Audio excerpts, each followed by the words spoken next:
Hello YouTube, this is Matt Pullin, and this Tuesday the Evanston Chess Club played a match against the Northwestern University Chess Club, and Evanston lost the match 3.5 to 2.5. And this was my third board game against Andrew Solomon, who's in 1837, and my rating was 2008, so I was favored in this game. But I had not played an over-the-board chess game in like a month and a half, so this was like my return to over-the-board action. And I didn't do a very good job in the opening. I ended up in a system that I was not familiar with, and I have some adjustments I need to make there.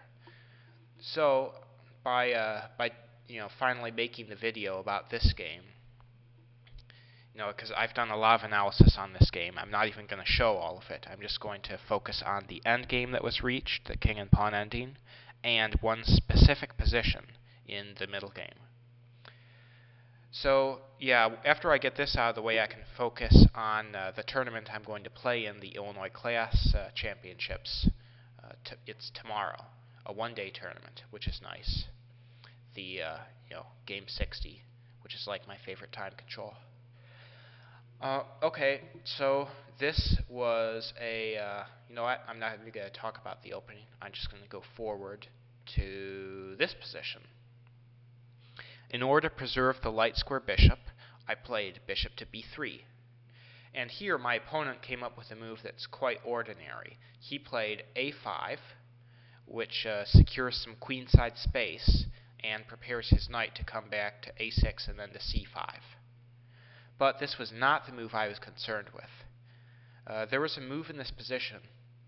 If you want to pause the video and see if you can evaluate this game with black to move and figure out what you would play, then that would be a good exercise. If you can come up with this move, I will be impressed. Okay, so in order to evaluate this, we've got to ask ourselves what are the most important squares on the board, which pieces are doing the most, and which pieces are doing the least. Now, in black's position, the most important square has got to be f5.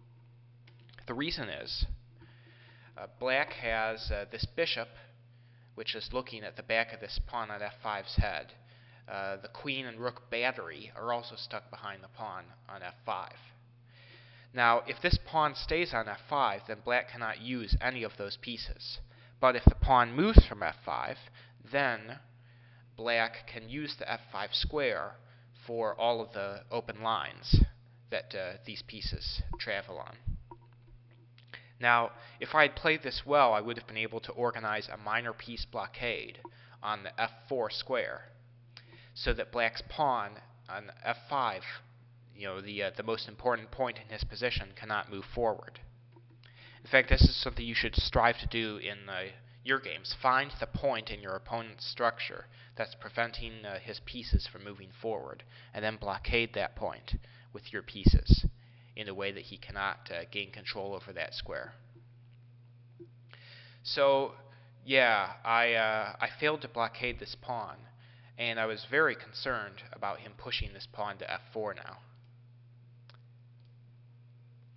So, every turn where black is not dealing with a threat, and this move is legal, he should be considering making it, like a child in the back seat of a car.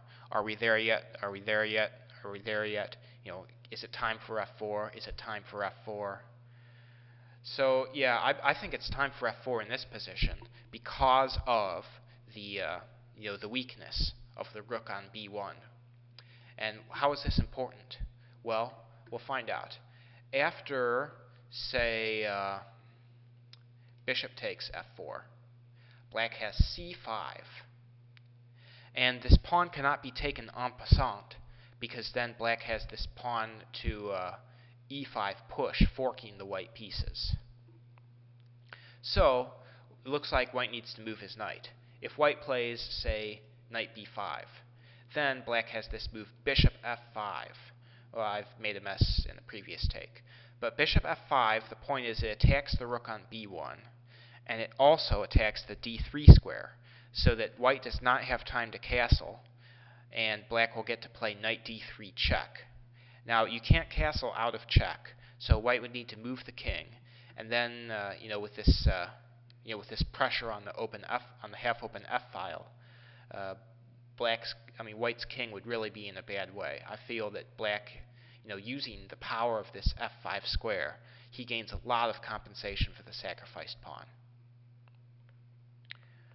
So better might be knight takes, but then black just exchanges to get the bishop on f4, and then he plays c5 to kick this knight.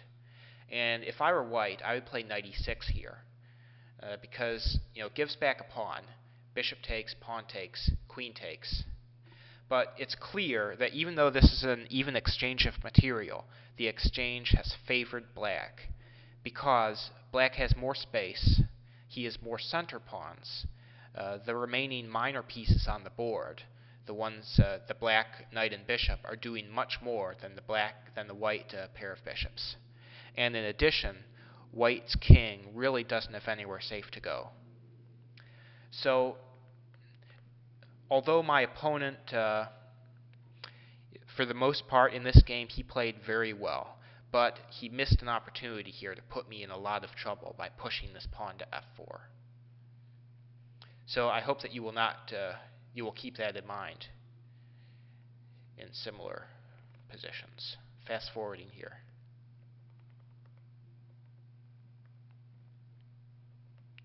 Okay, so this is the king and pawn ending that we reached.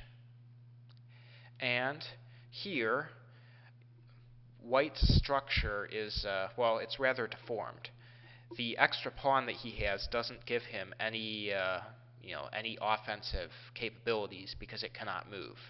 It can only defend the squares in white's camp. So not only has white been dealt a bad set of cards, but black has a joker in his hand, and that is the pawn on e7. This is a pawn on its original square. As such, it can move one or two squares, depending on how many tempi black chooses to invest in it. Now, it's rare that a pawn remains unmoved for so long in a game, and this is even black's e-pawn, rarer still, but it's a very, very powerful weapon to be able to control the tempo in a king and pawn endgame. It makes it so much harder for the defending player to calculate. So here's what happened in the game. King e2, king d5, king d5, and now he very wisely played h5 to fix the king side. So I played e4 check, and he played king c5. So here, why don't you pause and see if you can figure out how you would play for white here.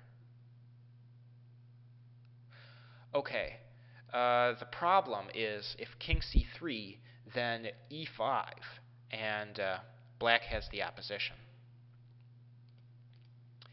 If king e3, then also e5, stopping the white king from coming to the king side. And now black has the opposition. If king d3, then black will play king b4, followed by bringing his king over and winning the e-pawn. So the move that I chose here, I found this with like less than 3 minutes on my clock, but with a delay of 5 seconds, is e5. Actually, he had very low time too. We both spent a lot of time on that opening. So e5, then king d5, and I played e6. My idea was to sacrifice this pawn in order to gain the opposition. After king takes, I played king e4, and now the game continued. King f6, king f4, e5 check, king e3, king f5, king d3, and now my opponent touched his pawn, so he had to play e4 check. After which I played king d4, and the black king cannot move forward to support the advance of the pawn because I control the f4 square. He played king f6, and then after king takes, king e6, he has opposition, so white's king cannot go anywhere. So we agreed to a draw. Now, because I have like 60 more seconds in the video, I'm going to show you a bonus variation. if he didn't touch his pawn and he could have any move here, he should probably bring his king around to the other side, like king f6, and the game might continue like this: king e3, king e7, king d3, king d6, king e4, king e6. Now I have to move backward. King e3, king d5, king d3, e4 check, king e2, king d4, king d2, e3 check, king e2, king e4, and king e1, moving straight back.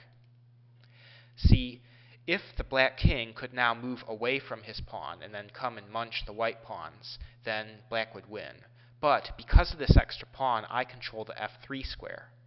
So, the black king can't do anything to come over to harass my pawns. The only thing there is inevitable stalemate. So, thanks for watching, and good night.